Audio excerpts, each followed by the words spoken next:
Hello everyone. In this brief video I just want to show you a few pointers with regards to Brightspace, in particular for this module. First and foremost, if you haven't used Brightspace before within UHI, I want to direct you to the Essential Skills course that the university have produced, and you will find the link to this in the week 0 module induction. You'll see here we've got Essential Student Skills. If we navigate to there, there are lots and lots of resources in here, but in particular a whole section on Brightspace. So if you haven't already and you're new to Brightspace, I would suggest you go and look at these resources first. I'll presume you've looked at them now, so we'll just, like I say, I want to show you a couple of features with regards to the Developing Preventative Practice module on Brightspace in particular. You'll see when you first log in to this module, your visual TOC, that's table of contents. I would encourage you to use this to navigate your way through the module initially.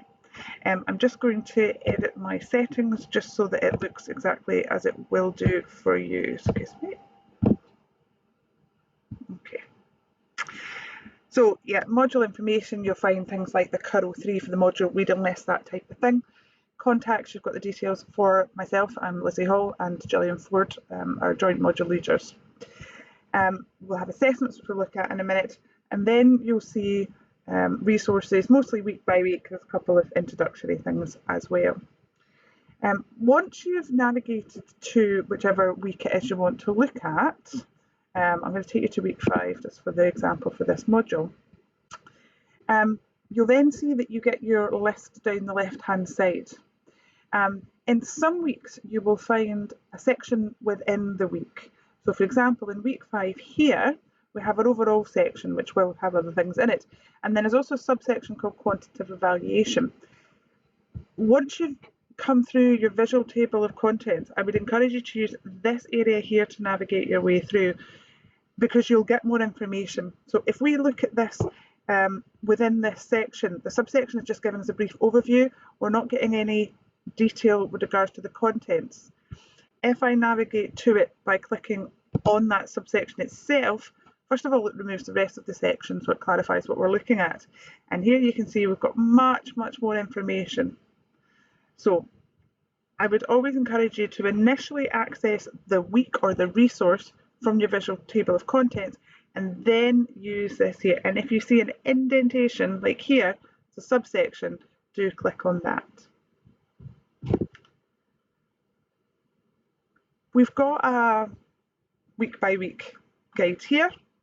Takes you up to week 13, although this is a 15-week module. Obviously we've only got resources to week 13, give you a couple of weeks to work on your assessments.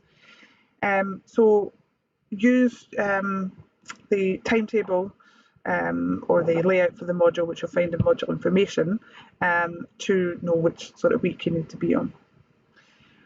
When it comes to assessments, all the information you require to look at for assessments is in this assessments area. You will see anything listed as an assignment here is where you need to submit your assignment. So assessment 1, there's just one section on, you'll click here to upload your assignment.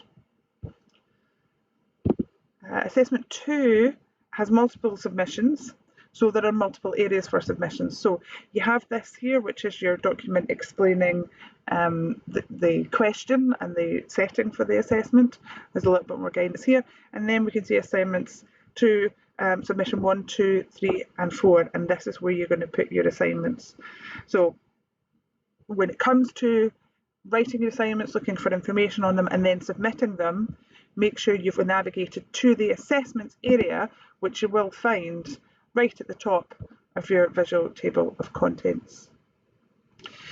The other thing that we will use quite considerably is the discussion boards. These can be found using your drop-down menu here, communication and collaboration. Drop down, you'll see discussions. So that's where to find.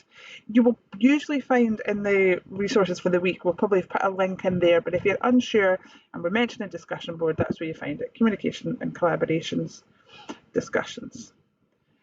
That really covers the main things that we'll be using in this module, just to give you a bit of guidance. But like I say, do use the Essential Skills UHI course as well, or predominantly, in fact, use that. These are just some little pointers for something particular that myself and Gillian use to build the modules.